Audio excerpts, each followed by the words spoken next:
Welcome to Draw Tip Tuesday. Today we are using a simple HB pencil. Make sure the tip is sharpened. With a blunt tip you won't be able to draw details and get all the values and shades in. I often get the question, how do you draw transparency?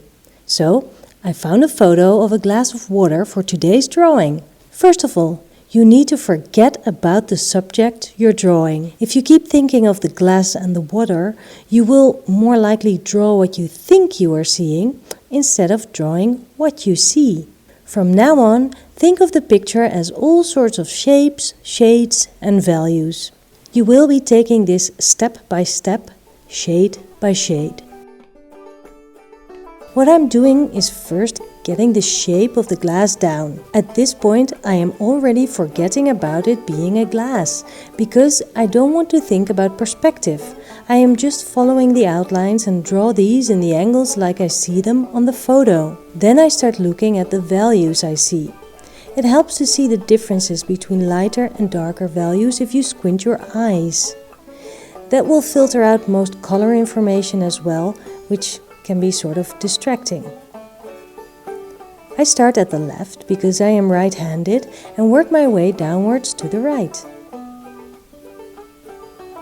My pencil travels from value to value. There are very light areas that I keep untouched on the paper.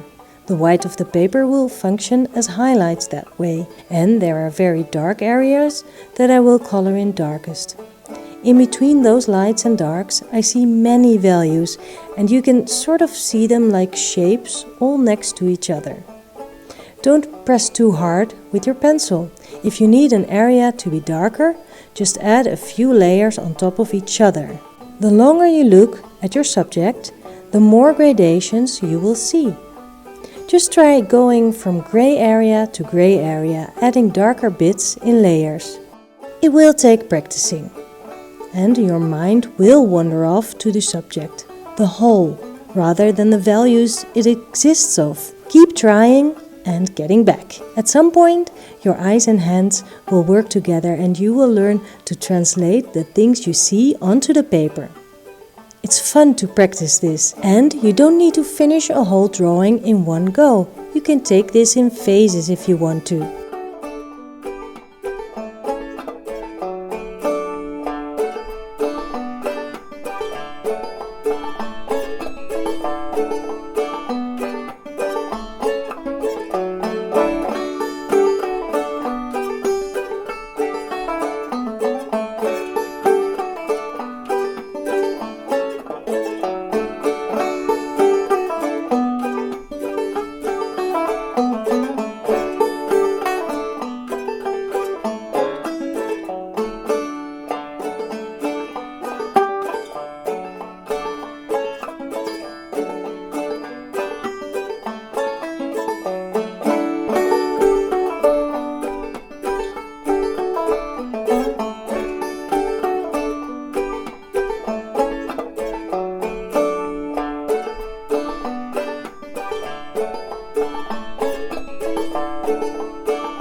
Take your time, don't rush this.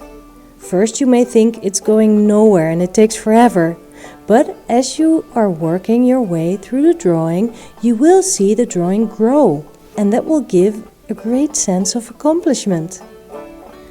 Don't forget the drop shadow. That will give the subject weight and you will make it sit on the surface. Okay, this video went pretty fast, I know, and you might be thirsty for more. Well, I teach this pencil technique in my online drawing course Just Draw It, and a lot of other techniques as well.